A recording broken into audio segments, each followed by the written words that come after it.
윤석열 내란 수계 피고인에 대한 헌법재판소 파면 결정이 내려지고 조기 대선 일정이 시작됐습니다. 그래서 오늘은 긴박하게 돌아가고 있는 민주당 상황을 알아보기 위해 더불어민주당 내부 모임인 더민주혁신회의에 소속되어 있는 두 분을 특별히 모셨습니다.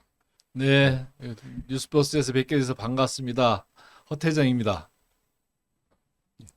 네, 안녕하세요. 저도 무척 반갑습니다. 초대해 주셔서 감사하고요. 저는 서울 혁신회의 공동대표 맡고 있는 백혜숙이고요. 소개받은 대로 국가식량 디자이너라고 불리기도 합니다. 반갑습니다. 아까 이제 서두에서 얘기했듯이 지금 조기 대선이 시작이 됐는데 이 대선 국면에서는 어떤 활동들을 할 계획을 갖고 계신지. 일단 경선 룰이 이제 결정이 돼서 이제 그 과정에서 뭐 더민주혁신회의는 뭐 특정 후보를 단정적으로 말할 수는 없지만 많은 사람들이 좀 경선에 참여할 수 있도록 독려하고 그래서 국민들의 관심을 끌어내는 것이 일차적인 네. 좀 역할이라고 할 수 있고 경선 다음에 본선은 이제 우리 민주당이 저 내란 세력들을 확실하게 이기는 그런 승리의 프로그램을 만들어야 되고 그래서 국민들의 과반수 이상 뭐 저는 뭐 목표 한 55% 이상 됐으면 좋겠는데 그렇게 해서 우리 민주당 후보가 확실한 네. 지지로 당선돼야 이후에 개혁의 동력을 더 크게 끌고 갈 수 있다 이렇게 생각이 돼서 뭐 우리 뭐 혁신회가 독자적으로 막 뭘 하기보다는 당과 협력하면서 대선 승리에 기여할 수 있도록 이렇게 할 계획을 갖고 있고 그렇게 서로 소통하고 있습니다. 요거는 이제 민주당 경선 룰이 이 당원 50% 국민 50% 이렇게 결정을 했지 않습니까? 네. 그러면 그 과거에 이제 선거인단 모집 방식일 때하고 비교하면은 조금은 뭐 좀 더 수월하지 않을까 그런 생각도 드는데. 아니 좀 그 지점이 우리 그 혁신의 동지들은 조금 아쉬움이 있죠. 네. 이 경선 때 좀 확실하게 네. 뛰어서 많은 선거인단도 모집하고 그래서 더 좀 뭐 쉽게 말하면 공도 좀 더 세우고 싶고 이런 그 우리 혁신의 존재감도 좀 키워보고 싶고 이런 생각도 있었는데요. 그러나 이제 당이 결정했으니까 거기에 맞게 또 활동하면 됩니다. 그렇죠. 오히려 이렇게 되면 사람들이 어떤 그 관심과 거기에 대한 열정이 좀 줄어들 수 있는데 이럴 때 우리 혁신회가 더 앞장서서 투표 동료도 하고 또 그래서 우리 그 후보의 지지율을 더 끌어올리는 역할도 또 하도록 이렇게 하겠습니다. 이재명 대표님을 옆에서 이렇게 보좌하고 또 지켜보신 그런 분들이 느끼는 그런 소외라든가 이런 부분들을 기록한 책인데요. 그 이재명의 준비라는 그런 책을 우리 상임위원, 혁신위원 분들께도 제공을 해드리고 이재명 대표님이 정말 이 지금 악마화되어 있는 게 너무 막 왜곡되어 있는 게 너무 심하잖아요. 그래서 좀 이재명 대표님을 제대로 알고 이 고난과 역경을 이겨내 우리나라 대한민국을 다시 일으켜 세울 대통령 중에 가장 적합하다라는 그런 형태로 좀 SNS 활동들을 적극적으로 할 수 있는 그런 하나의 소스로 이 책도 제공해드리고 SNS 활동을 열심히 할 수 있도록 그런 웹자보라든가 이런 것도 만들어서 제공해드릴 예정입니다. 네. 아무래도 지금 뭐 내란 사태가 종식이 안 된 상황이고 네. 또 정권 교체가 이루어지더라도 여전히 내란 세력들이 정치권에서 활동을 할 것이기 때문에 가급적이면 압도적인 승리를 해야 될 텐데 네. 모쪼록 그 더민주혁신회의가 아주 그 혁혁한 그런 노력들을 해주시기를 네. 부탁드리겠습니다. 네. 자, 그럼 이제 본격적으로 오늘 다룰 이슈들에 대해서 질문을 드리겠습니다. 6월 3일 대선이 끝나면 곧바로 그 다음 날인 6월 4일부터 새 대통령 임기가 시작됩니다. 그런데 과연 새로 선출된 대통령이 그동안 숱하게 논란이 됐던 용산 대통령실을 사용할지 아니면 청와대로 다시 옮겨갈지 혹은 새로 집무실을 마련할지 많은 국민들이 관심을 갖고 있습니다.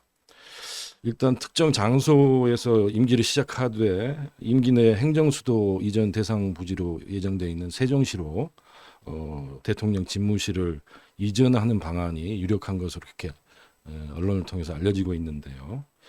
특히 우리 허 대표님은 과거에 대전광역시장 시절에 네, 세종시하고 대전을 통합해야 된다 그런 제안도 하셨고 그렇습니다. 했는데 이 문제에 대해서 어떻게 생각을 하시는지 그리고 민주당 내부 지도부나 의원들 여론은 어떤지 말씀 부탁드리겠습니다. 저는 개인적으로 일단 대통령 집무실을 용산을 계속 쓰는 거는 반대합니다. 그렇죠. 네. 이거는 역사적으로도 그렇고 최근에 벌어진 이 윤석열의 내란 세력의 그 흔적이 남아 있는 장소입니다. 이거는 앞으로도 규명해야 될 일들이 많이 있는데 여기에 다시 대통령이 들어가서 직무를 연장하는 것은 국가 안보나 또 국민 정세에 볼 때도 맞지 않다. 다만 세종시로 이전하는 것은 국가 균형 발전이라는 그 큰 틀에서 놓고 볼 때 굉장히 바람직하고 그렇게 가야 되는데 물리적 시간은 그렇죠. 당장 할 수 네. 없을 겁니다. 네. 아마 설계부터 그 법안 통과시키고 건설해서 완공되는 데까지는 또 많은 시간이 흘러가기 때문에 그거는 우리가 명확하게 정치적인 공약으로 이번에 대선 공약으로 내놓고 세종으로 청사 이전은 추진하되 당장은 제3의 장소를 찾는 게 어떨까라는 것이 제가 보는 생각입니다. 뭐 정부 종합청사가 됐든 현실적으로 가능한 공간을 찾아서 가는 방법을 찾아야 되지 않을까 이렇게 생각합니다. 그 최근에는 서초동 대검청사 얘기가 나오더라고요. 거기도 아주 좋은 장소인데 그러면 사실 대검청사로 다시 들어가면 이제 과연 세종으로 옮기는 문제가 좀 모순되는 그런 측면들이 있습니다. 그래서 조금 지난번에도 검토하다가 못했지만 그래도 위치상으로나 또 안보 관리 측면에서 놓고 볼 때 정부 청사도 괜찮을 수 있고 그렇죠. 또 빠른 시간 내에 회복할 수 있는 거는 뭐 청와대 자리를 뭐 복원하는 건데 이제 비용이 과다하게 지출되는 거에 대한 좀 문제들은 있습니다만 그럼에도 불구하고 용산 지금 대통령실을 쓰는 거는 바람직해 보이지 않습니다. 그렇죠. 뭐 심지어 국민의힘 대선 주자들도 반대하는 마당에. 네. 그렇죠. 근데 이제 청와대 같은 경우에 지금 그 대통령 집무실하고 이게 저 행정동이 지금 분리가 돼 있어 갖고 그동안 좀 문제가 됐지 않습니까? 네. 그 이제 지금 또 보안 문제 뭐 그런 것들이 지적이 되는데 그런 보안 문제 이런 거 단시일 내에 해결이 될 수 있을까요? 제일 시급한 게 이제 보안 문제인데 지난번에 어쨌든 대통령실을 이전하는데 2달 정도 네. 이내에 했잖아요. 대통령 네. 선거 끝나고 그렇게 본다면 지금 일부 시설을 보완을 하면 뭐 하루아침에 이게 다 보완되진 않겠지만 빠른 시간 내에 하면 정부 청사나 이런 공간들은 좀 가능하지 않을까라는 생각이 좀 듭니다. 그 지난번에 그 김민석 최고위원 같은 경우에 단적으로 용산 대통령실은 국민들이 절대 동의하지 않으실 거다 이렇게 못을 박았기 때문에 뭐 그러면 이제 방금 말씀하신 대로 이제 정부 종합청사나 혹은 뭐 청와대를 뭐 시간적으로 가능할지는 잘 모르겠는데 그 정도 방안이 현실적이라고 봐야 돼도 되겠습니까? 그렇지 않을까 싶습니다. 저 정부 세종청사로 대통령실을 이관하는 거에 대한 그 좀 비전이 정확하게 안 쓰면 그건 아까 얘기했던 제3의 장소를 물색해서 서울 뭐 대검찰청이 됐든 이런 제3의 장소를 찾을 수 있지만 그 또한 그 보안 관리라든지 여러 가지 준비해야 될 것들이 많이 있어서 꽤 시간이 걸릴 수 있지 않나 이렇게 봅니다.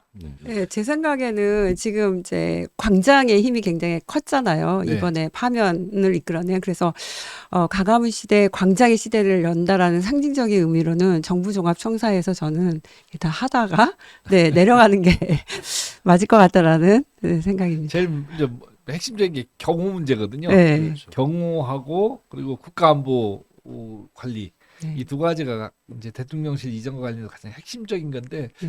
정부 청사는 그런 면에서 방호라든지 이런 부분 어느 정도 좀 돼 있는데 네. 또 상당 부분 이제 정부 관련 기관들이 이전도 했고 네. 그래서 좀 몇 가지 정비만 하면 쓰는 데는 큰 어려움이 없지 않을까 저는 그렇게 봅니다. 네. 알겠습니다. 그러면 다음 질문. 예. 그 마은혁 헌법재판관 후보를 임명하지 않아서 그 헌재로부터 위헌 판결을 받았던 한덕수 권한대행이 기습적으로 이완규, 함상훈 후보를 헌법재판관 후보로 지명을 했습니다. 보통 그 최소한 한 달 정도 걸리는 인사검증을 단 하루 만에 했다는 점, 그리고 윤석열 피고인의 40년 친구인 이완규 법제처장을 지명을 했다는 점에서 윤석열 피고인과 한덕수 대행의 합작품이 아니냐, 이런 시각이 많습니다. 그런데 이 또한 그 학회의 그 헌법학자들의 광범위한 위헌 지적이 있었고요. 또 국회 입법조사처에서 위헌으로 결론을 내렸습니다. 어쨌든 한덕수 권한대행의 이런 행위를 두고 여러 가지 해석들이 있습니다. 크게 세 가지인데 제가 좀 정리를 해봤습니다. 첫째는 윤석열 피고인을 비롯한 내란 세력들에게 뭔가 그 단단히 약점이 잡혀 있다. 쉽게 말해서 내란 공범이기 때문에 이런 행위를 한 것 아니냐, 이런 해석이 있고요. 두 번째가 이제 요즘 나오고 있는 대선 출마용이다, 뭐 이런 얘기가 있고, 세 번째로는 이재명 대표가 만약에 대통령이 당선이 되면 새 정권 출범 이후에 헌법 제84조, 참고로 말씀을 드리면 헌법 84조는 대통령은 내란 또는 외환의 죄를 범한 경우가 아니고는 형사상 소추를 받지 않는다라는 내용인데, 소추는 재판, 그 기소와 재판을 얘기를 합니다. 그런데 현재까지는 그 소추 대상에서 제외되는 걸로 그렇게 해석을 하고 있는데, 이 두 사람을 헌재 재판관으로 지명을 함으로 해서 알박기를 해서 이재명 대표가 대통령 당선이 되더라도 재판을 받게끔 재해석을 하겠다, 그런 포석이 아닌가, 이런 정도 세 가지 해석들이 있는데 자유롭게 두 분 의견을 좀 들어보겠습니다. 저는 그 한덕수 총리가 뭐 여러 그동안의 정치 행위와 관련돼서도 이 사람이 정상적인 그 대통령 대행으로서 역할을 수행하지 않는다는 걸 이미 국민들이 다 알고 있는데, 그 활용정정을 찍은 게 이 헌법재판관을 그냥 기습적으로 임명한 겁니다. 그렇죠. 말도 안 특히 되는 지금 뭐 법제처장 같은 경우는 일반 그 소위 말해 법조인이라 할 수 없는 사실 정치인이에요. 뭐 제가 굳이 과거를 들추지 않더라도 노무현 대통령 때 그 검사와의 대화에서 보였던 그 오만방자한 태도를 저는 잊을 수가 없는데, 그 뒤에 최근 윤석열과 이 정치 행보를 같이 하면서 했던 그의 모습은, 그건 법조인이라기보다는 이미 이제 정치인으로서의 역할을 하고 있는데, 그런 사람을 재판관에 임명하는 것은 역대로 헌법재판관 중에 없었던 것으로 저는 알고 있습니다.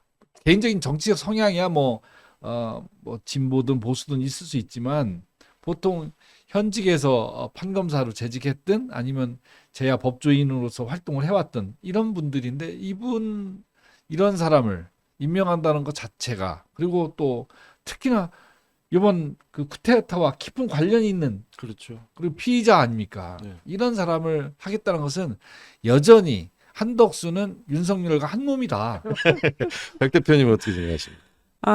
저는 이 한덕수 대행 같은 경우는 이 두 사람의 재판관을 기습적으로 지명을 했다라는 거에 대해서 이건 대의민주주의를 훼손하는 그런 말도 안 되는 행위를 윤석열의 아바타처럼 똑같이 하고 있구나라는 생각인 거고, 저는 한덕수가 좀 있으면은 이제 출마 선언을 하지 않을까라는 그런 생각을 합니다. 좀 전에 이제 진행자님께서 세 가지를 말씀하셨는데, 이 세 가지가 다 복합돼 있는 포석이다라는 그런 생각이 듭니다. 그리고 한덕수는 이렇게 이 결정하는 거에 대한 그런 주저주저하는 거, 이렇게 그리고 앞서서 이렇게 정치력을 발휘해서 추진하고 이런 게 전혀 안 돼요. 그 부인한테 끌려가는 것 같고 그 부인은 또 김건희하고 또 밀접한 연관이 있는 그런 사람이기 때문에 주술로 네, 그렇죠.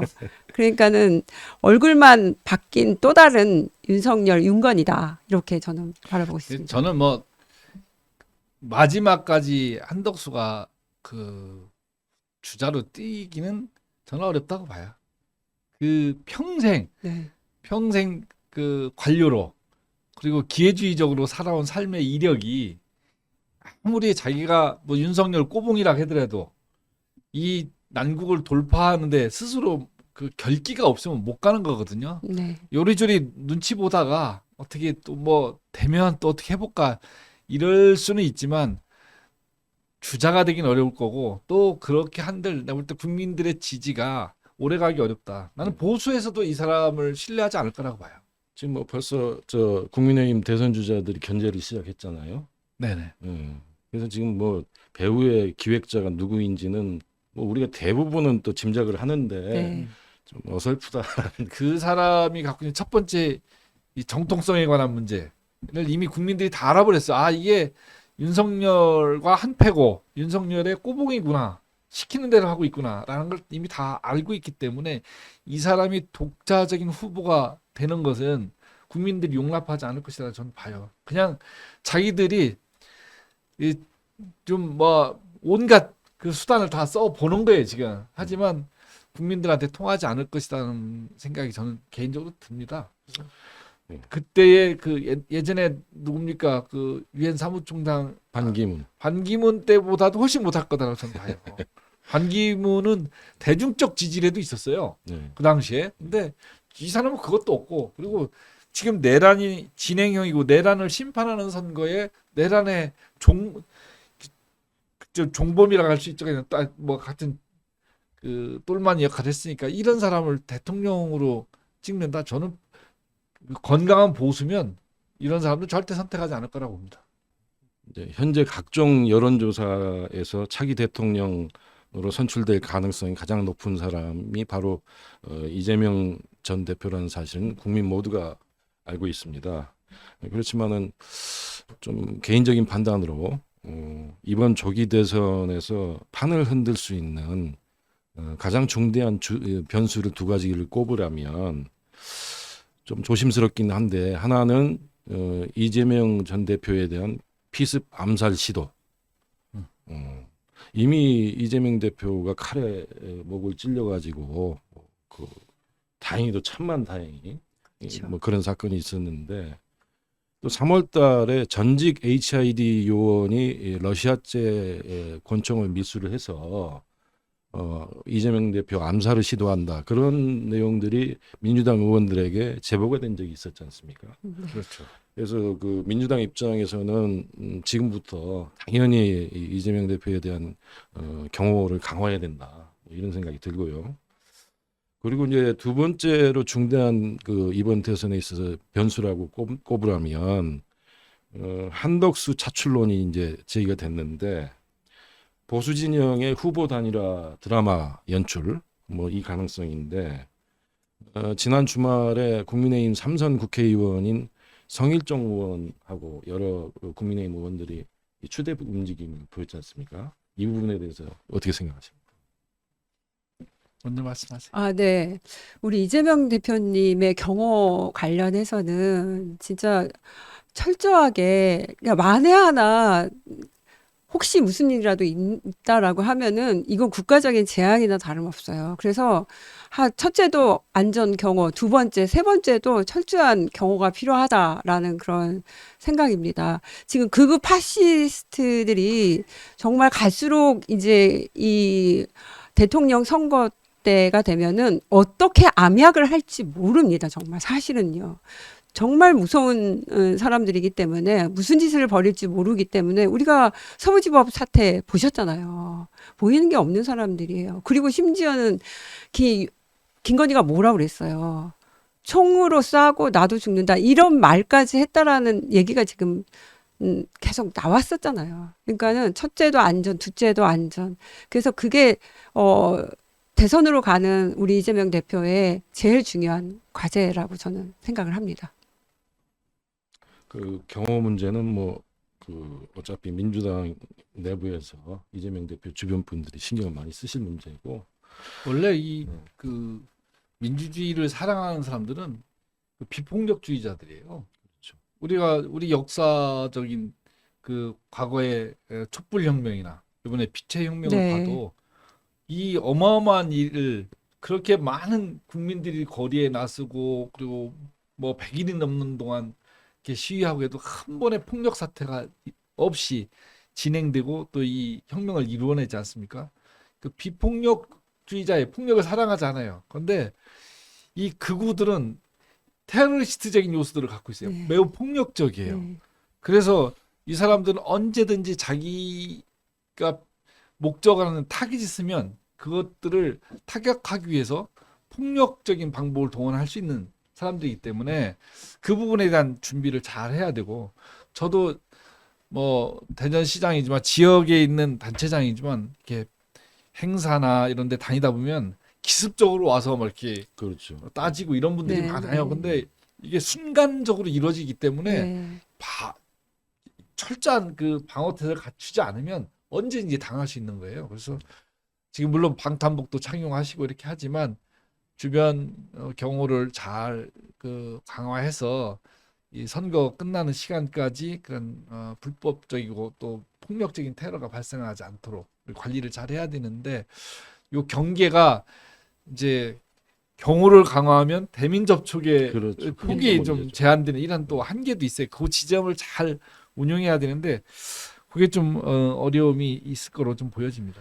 이 최근 4월 13일 한국 갤럽 여론조사 결과를 보면 3자 대결 시 이재명 43 내지 45%, 국민의힘 후보가 이제 한동훈, 홍준표, 김문수를 가정을 했을 때 25 내지 29%, 그리고 이준석 개혁신당 후보가 11 내지 14%뭐 이런 결과가 나왔어요. 근데 물론 다른 여론조사 결과하고 차이가 좀 있을 수는 있는데 아마도 이제 국민의힘 내부에서는 이런 결과를 놓고 산술적으로 계산을 했을 때 합치면은 36 내지 43이네. 그러면 이재명하고 해볼만 하겠네. 뭐 이런 계산을 하고 있는 거 아닌가 싶기도 하고요. 그러니까 그 얘기는 이준석 개혁신당 후보하고 또 이제 그 국민의힘 후보가 합쳤을 때 거기다가 이제 한덕수까지 이제 뭐 지금 현실적으로는 국민의힘 경선에 불참을 선언을 했기 때문에 무소속 아니면은 뭐 독자 신당을 만드는 경우밖에 없을 텐데 뭐 이제 그 파괴력이 있다라고 생각을 할 텐데 그래서 저는 처음에 이 질문을 준비를 하면서 이걸 좀 그 민주당 지지자분들이나 또 혹은 당원들께서 좀 경각심을 갖도록 그렇게 말씀을 드려야 되나 했는데 좀 생각을 바꿨습니다. 글쎄요. 왜 그러냐면 이 진행되는 과정을 보면서 두 가지 생각이 들었어요. 하나는 이 기획을 누가 했는지는 모르겠는데 너무 어설프다. 네. 두 번째는 대한민국 국민들 수준을 너무 그렇죠. 쉽게 보고 있다. 맞습니다. 음. 저희가 그래서- 광장에서 우리 국민들께서 몸소 체험하시고 그 다시 민주주의로 회복하고 우리 국민 주권에 대한 생각을 굉장히 많이 한 그런 기간이었잖아요. 우리 성숙한 민주주의를 새롭게 지키고 가꾸는 우리 국민들을 정말 개무시하는 처사 아닌가라는 생각이 들고요. 격하게 네. 빠른데. 네.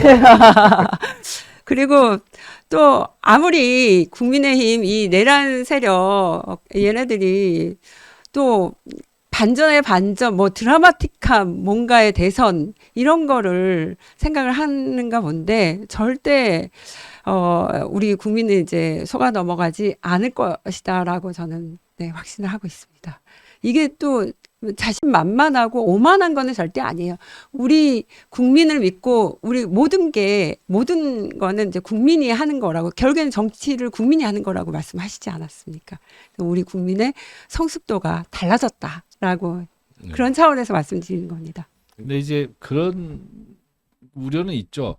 국민의힘은 어쨌든 이래도 저래도 잘 안 되면 여러 수를 쓸 겁니다. 네. 계속 이쪽을 붙였다 뗐다 하면서 경우의 수를 찾아가고 그러면 좀 시끌벅적하거든요. 네. 그러면 사람들의 관심이 이제 저기가 어떻게 되는 거지? 이런 관심을 끄는 이슈를 끌고 가는 그런 힘은 생길 겁니다. 예. 그 지점이 뉴스의 어떤 포커스가 그쪽으로 넘어가지 않도록 우리 민주당이 그런 그 경선 과정이나 경선 이후 후보의 행보들을 국민들이 관심을 갖게 또 감동하게 이걸 끌고 가야 그 다음에 대선 본선에서 좀 국민들한테 압도적인 관심과 지지를 받을 수 있다 이렇게 좀 보여집니다. 그 부분은 좀 우리가 경계해야 될 대목으로 봅니다. 그래서 저쪽은 감동이 없어서 안 그렇죠. 돼요. 감동이 없어 지금. 국민을 감동시키는 예. 요소가 없어요. 예. 그냥 뭐 자기들끼리 치고받고하면서 누가 대표 선수가 될 건가 이런 게임이지 국민들에게 희망을 주고 그걸 통해서 자기 반성과 성찰을 통해서 거듭나는 이런 변화의 모습을 보여주지 않는 한 어떤 감동도 일으킬 수가 없어요. 불안을 더 가중시키는 행위만을 하고 있다라고 봅니다. 지금 생각을 해보면 그렇죠. 지금 뭐 네. 오세훈, 뭐 유승민 이런 분들이 불출마 선언을 해서 남은 사람들 한번 보십시오.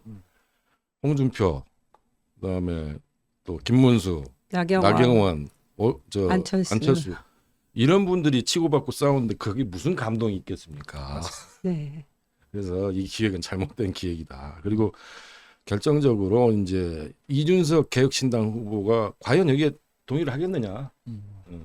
배후에 윤석열이 있다고 생각을 하면 그리고 또 재밌는 게 제가 이렇게 그 검색을 하다 보니까 2017년도 때 그 박근혜 탄핵 이후에 그때 아까 말씀하신 반기문 유엔 사무총장이 대선을 준비를 했는데 그 2월 달에 2017년 2월 달에 여의도 대합 빌딩은 그 200평짜리 사무실 계약을 했어요.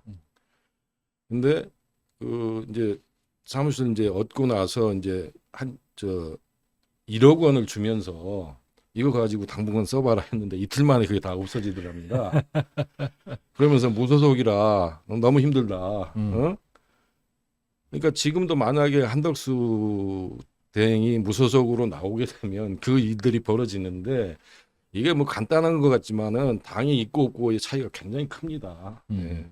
그런 면도 있고 그래서 하여튼 그 2002년 당시에는 그 국민 참여 경선을 최초로 시도를 하면서 최종 선거인단이 33,000명인가 국민 참여 경선 그 선거인데 33,000명인가 그랬는데 지원을 190만 명이 했었어요 그때. 그래서 예.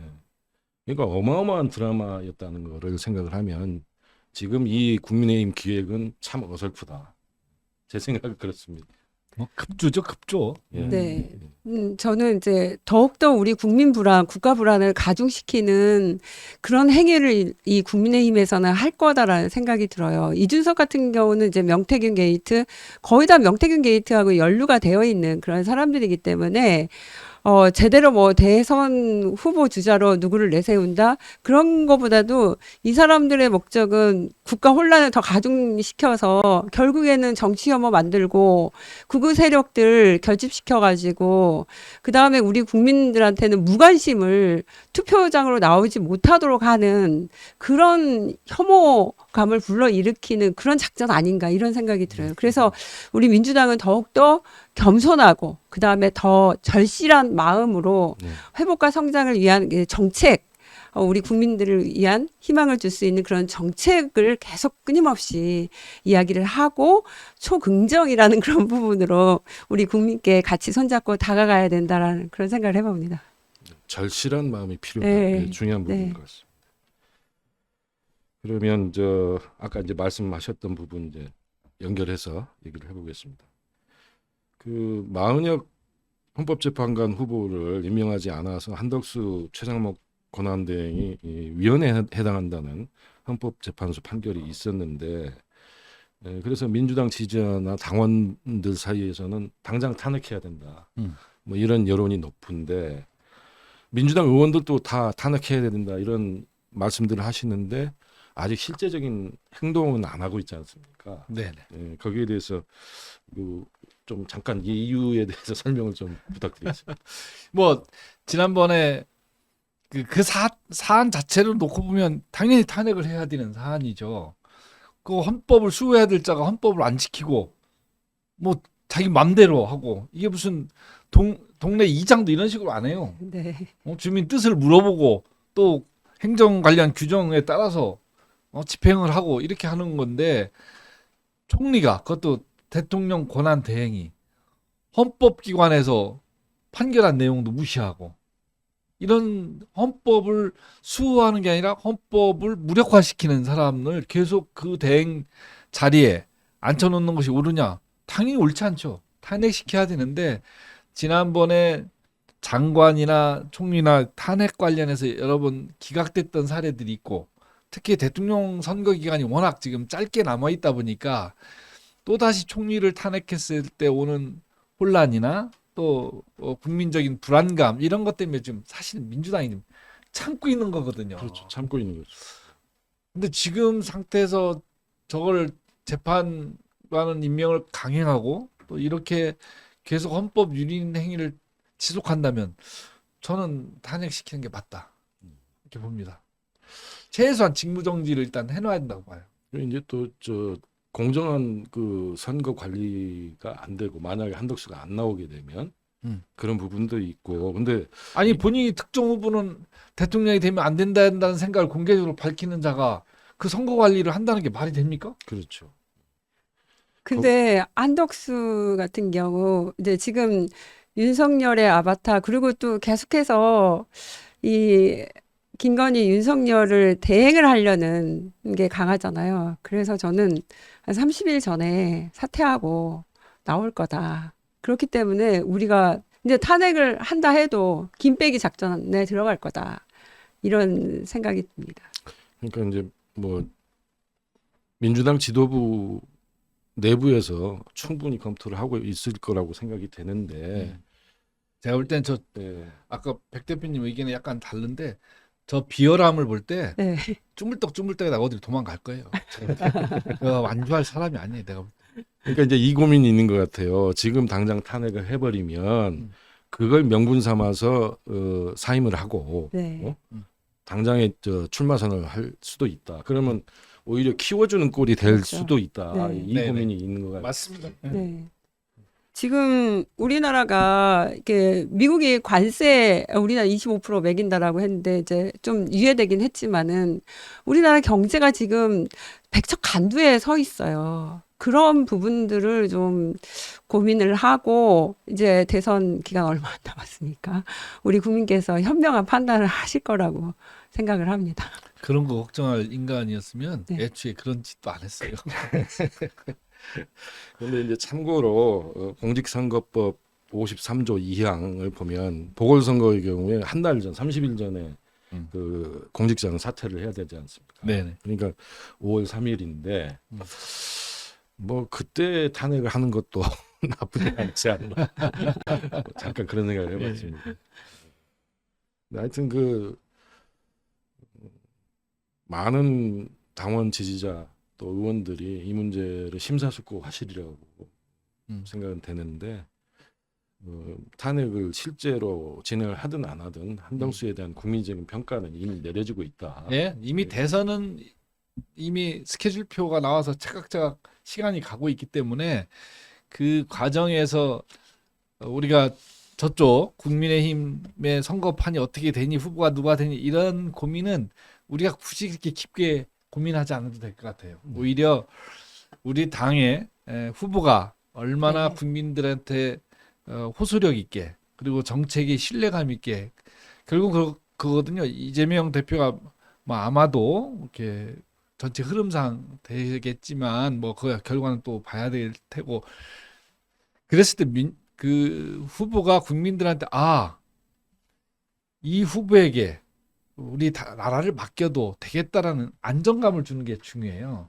그래서 정책의 비전이 대한민국을 이끌 만한 미래 사회를 이끌 만한 비전이다. 그리고 그 후보가 지금 위기를 타개하고 나아갈 수 있는 그런 통찰력과 추진력을 갖고 있는 그런 지도자라는 인식을 심어주는 것이 가장 큰 선거운동이라고 저는 봅니다. 그런 면에서 이재명 대표가 지난번에 AI 관련 회사를 방문하고 AI 비전을 제시한 것 그리고 그것이 우리 기본 사회의 기본 소득으로 연결되도록 한 비전을 내놓은 것은 네. 굉장히 의미가 심장하다고 보고 네. 사실은 AI 관련해서는 세계가 각축 경쟁을 벌일 때 문재인 정부 때 저도 뭐 단체장을 했습니다만 그때 사실은 주력적으로 좀 투자하고 정부가 관리했어야 되는 부분인데 이 부분이 좀 아쉽긴 하지만 다소 글로벌 경쟁 시대의 AI는 우리가 조금 늦은 감이 있지만 지금이라도 한다면 대한민국이 인재로 먹고 사는 나라 아닙니까? 그렇죠. 그런 기술력과 경쟁력이 있는 나라입니다. 그래서 이재명 대표가 한 그 비전들을 잘 실현해 나가는 것 그런 것들은 앞으로 국민들한테 상당한 희망을 줄 수 있다고 봅니다. 지금 당장 내란 세력을 척결하고 지금 심폐소생술이 필요한 우리나라 대한민국 다시 뛰도록 해야 됩니다. 그러려면은 우리 민주당의 집권 이재명 대표를 중심으로 승리를 해야 됩니다. 그래서 저는 지금 이재명 대표의 승리, 우리 민주당의 집권을 위해서 열심히 뛰는 게 지금 현재 저의 과제이자 목표입니다. 두 분 다 모범 답안을 고맙습니다. 저보다 더 모범 답안을 말씀하시네요. 자, 이상 장시간 조기 대선을 비롯한 여러 정치 현안에 대해서 그리고 더민주 전국혁신회의 허태정 상임대표 그리고 백혜숙 서울공동대표와 얘기를 나눠봤습니다. 이번 대선을 통해서 새로운 정권이 출범을 해서 내란 사태가 반드시 종식이 되기를 간절히 희망합니다. 대한민국의 힘찬 새 출발을 위해 시청하시는 분들 모두 반드시 꼭 투표에 참여하시기를 부탁드리면서 이만 마무리하겠습니다. 시청자 여러분 안녕히 계십시오.